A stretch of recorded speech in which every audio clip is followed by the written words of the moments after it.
తెలంగాణ ప్రభుత్వం అత్యంత ప్రతిష్టాత్మకంగా చేపట్టినటువంటి మూసీ నది పునరుజ్జీవ ప్రాజెక్టులో భాగంగా హైదరాబాద్ శివార్లలోని మంచిరేవుల వద్ద 700 కోట్ల రూపాయల భారీ వ్యయంతో నిర్మించనున్న ఓంకారేశ్వర స్వామి ఆలయ పనులకు ముఖ్యమంత్రి రేవంత్ రెడ్డి ఈరోజు శంకుస్థాపన చేశారు.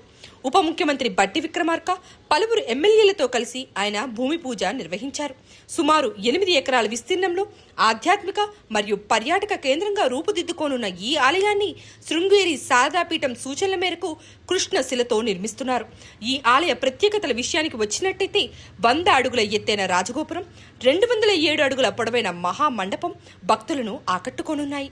యాదగిరిగుట్ట తర్వాత రాష్ట్రంలోనే 2వ అతిపెద్ద గర్భాలయంగా ఇది రికార్డు సృష్టించబోతోంది. అంతేకాకుండా మూసీ నది మధ్యలో 100 అడుగుల ఎత్తైన భారీ శివుడి విగ్రహం, చెక్ డ్యాం నిర్మాణం మరియు బోటింగ్ సౌకర్యాలను కూడా కల్పించనున్నారు. భక్తుల సౌకర్యార్థం 2000 వాహనాల పార్కింగ్ సామర్థ్యంతో పాటు ఔటర్ రింగ్ రోడ్డు నుంచి నేరుగా కనెక్టివిటీని ఏర్పాటు చేస్తున్నారు. సమీపంలోని వీరభద్రస్వామి ఆలయం వద్దకు చేరుకోవడానికి అత్యాధునిక తీగల వంతెనను కూడా ప్రభుత్వం నిర్మించనుంది.